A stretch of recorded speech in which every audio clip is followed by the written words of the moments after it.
વિદ્વાને વાત કરી કે આ રીતના જે કંઈ બનાવો બન્યા અમારે સૂતક જેવું કંઈ નહીં. આમ જોવું તો સૂતક જેવું હોય નહીં, પણ આ લોકોને 40 વર્ષ બે સૂતક જ છે. સૂતક એટલે સારામાં સારી તક.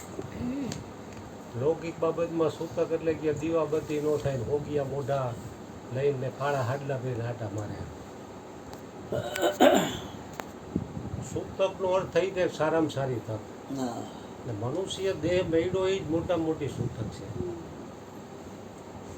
કારણ કે મનુષ્ય દેહ છે એ કિંમતી કીધો છે, મોંઘો મનુષ્ય દેહ કીધો. કારણ કે મોંઘા મનુષ્ય દેહમાં જે આશય માટે આ દેહ મળ્યો છે એ કામ જો એને આશય બજાવી લીધો તો જ એ સફળ નકર નિષ્ફળ.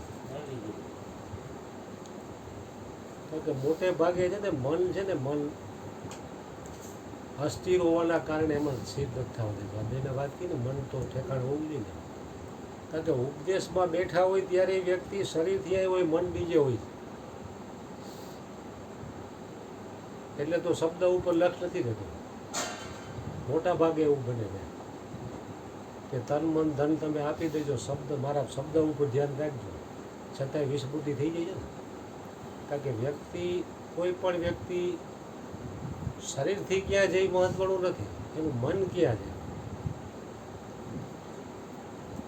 કારણ કે મનમાં અનેક પ્રકારના સંકલ્પ વિકલ્પો હાલતા હોય છે.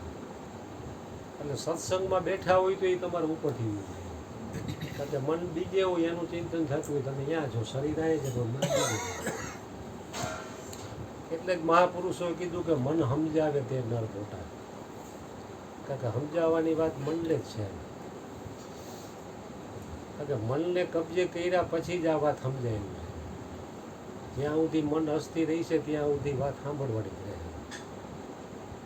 કારણ કે હરેક મહાપુરુષોએ મન ઉપર ભાર મૂક્યો છે. મન એવ મનુષ્યાણામ કારણમ બંધ મોક્ષ. કારણ કે મન છે એ તમારા બંધન અને મોક્ષનું કારણ છે. મનુષ્યનો મોટામાં મોટો મિત્ર હોય તો એ મન છે, ને મોટામાં મોટો શત્રુ પણ મન જ છે.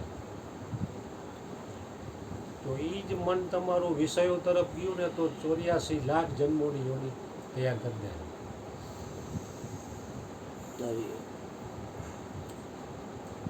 એ જ મન જો અભ્યાસ કરીને વૈરાગ્ય કરીને જો પરમાત્મામાં લગાડ્યું ને તો એ જ મન તમારું બેડો પાર કરવાનું.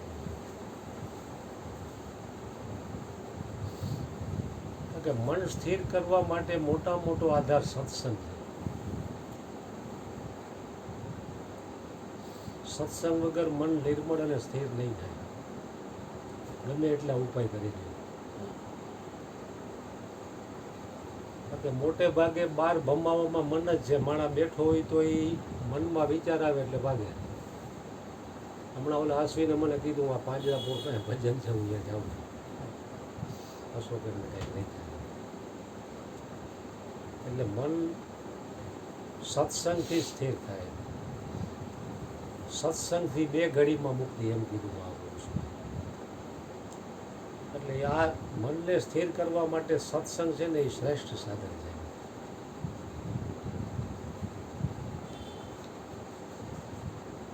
કારણ કે મન સત્સંગ છે ને એ જેની બ્રેક છે. કારણ કે મન નહીંતર આ ભગવાન ઘણી વાર વાત કરે કે વાંદરો એટલે માકડું જે હોય એ સ્વભાવથી જ ચંચળ છે. એમનું બેઠું હોય તો જન્મનું બે ન હોય. એમાં જો તમે એને દારૂ પાવ તો શું દશા થાય? ચંચળતામાં વિશેષ વધારો થાય.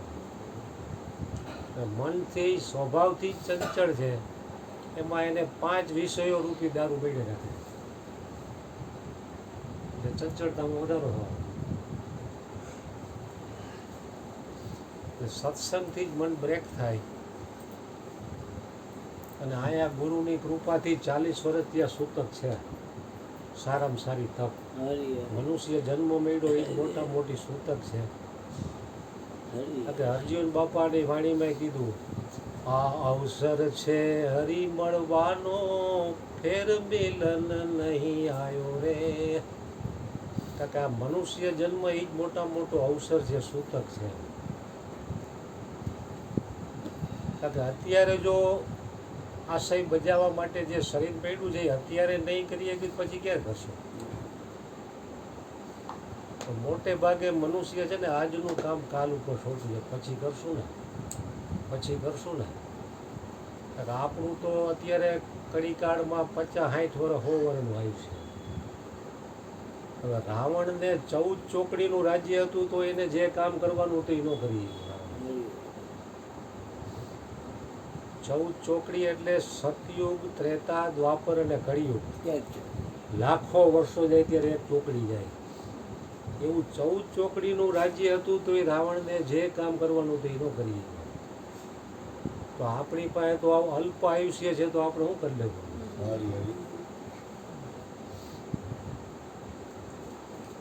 અટાણે આમ જુઓ તો કાંઠે જ આવી ગયા. ફરિયામાં 25-30 જણાના ફોટા મારેલા છે, બધા અમર થઈ ગયા.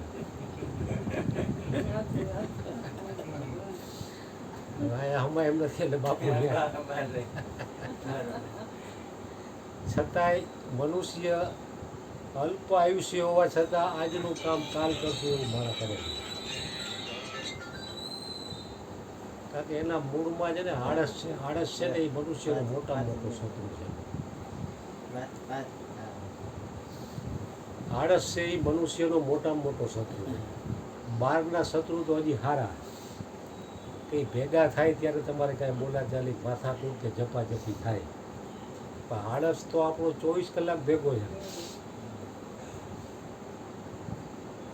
સત્સંગમાં એ વ્યક્તિ નથી આવી શકતી એનું કારણ શું છે? આળસ. એવું થાકી ગયો તો થાય. કારણ કે સંસારના કામમાં થાકવાનું જ આવશે. થાક ઉતારવા માટે તો કથા. બાપુ થાકેલા હોય તો સત્સંગ હોય તો થાક ઉતરી જાય. બાટલો ચડી જાય એને થાક ઉતરી જાય.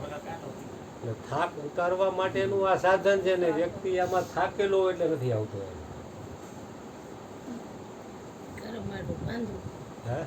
નો આવી શકે એનું કરમ આડું પાંદડું. કરમ તો છે જ મનુષ્યનું. કિસ્મતમાં ન હોય તો ન આવી શકે. કાલહી કર્મહી ઈશ્વરહી મિથ્યા દોષ લગાય.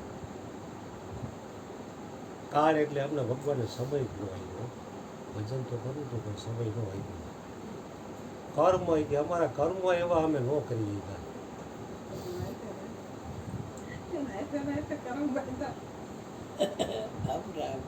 કાલહી કર્મહી ઈશ્વરહી મિથ્યા દોષ લગાય. ઈશ્વર ઉપર મિથ્યા દોષ લગાવે. અમે ભજન ન કરી.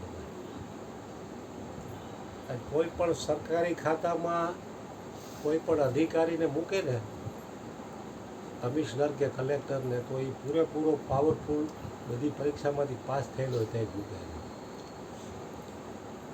કારણ કે મનુષ્ય જન્મ મેળ્યો એ પરમાત્મા પ્રાપ્તિનો અધિકારી છે એટલે તો પરમાત્મા એને જન્મ આપ્યો.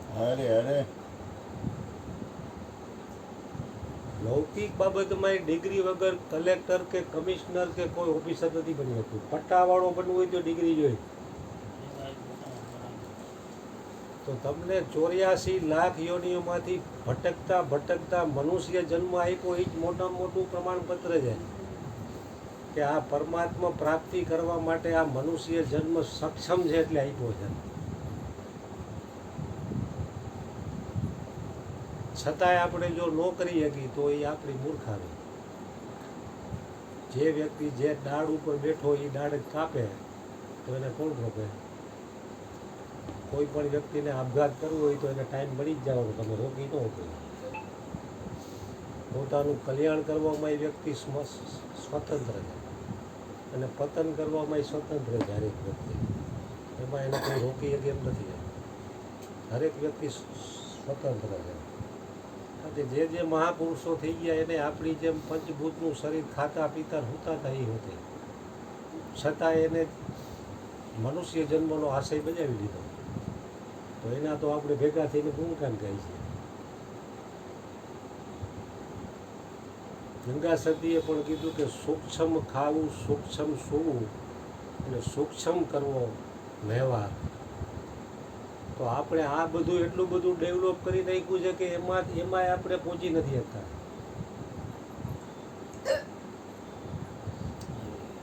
બહારનું ડેવલપ એટલું બધું કરી નાખ્યું છે કે જેટલું બધું ડેવલપ કરો એટલો તમારે એમાં સમય દેવો પડે.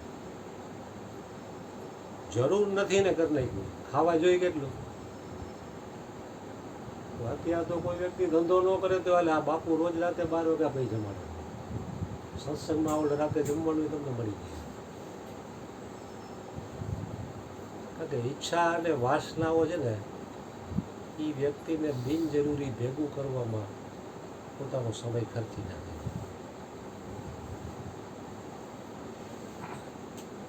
ગીતામાં ભગવાન કૃષ્ણએ પણ કીધું વિમૂઢાત્મા, કારણ કે જેને ઈચ્છા અને વાસનાઓના મોટા ડુંગર જેવા ઢગલા કરી દીધા છે ને એને યોગેશ્વર ભગવાન શ્રી કૃષ્ણએ વિમૂઢાત્મા કીધું.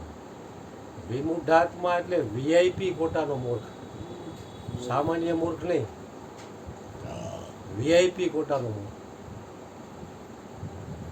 ઈચ્છાઓ અને વાસનાઓ વધારી મૂકી છે એટલે વ્યક્તિનું મન કબજે નથી અને સત્સંગમાં જવાનું ભૂલતું નથી. પુણ્ય પુંજબીનું મેલે નહીં સરતા, કારણ કે પુણ્યના ઢગલે ઢગલા થાય ત્યારે સંતના દર્શન કરવાની, તે સત્સંગમાં જવાની વ્યક્તિની ઈચ્છા થાય. એટલે ઘણા લોકો જગતમાં જે કરોડોપતિ અબજોપતિ નિવૃત્ત થઈ ગયેલા છતાંય નથી થઈ શકતા, કારણ કે એને સંસારનું આકર્ષણ વિશેષ છે. પરમાત્મા તરફ કે પરમાત્મા પ્રાપ્ત મહાપુરુષો તરફ જરાય પ્રીતિ છે જ નહીં. એટલે વ્યક્તિને જે તરફનું આકર્ષણ હોય એ તરફ વ્યક્તિ ખેંચાવાની. સદગુરુ મહારાજને કૃષ્ણ વાયક આપી દઉં ને.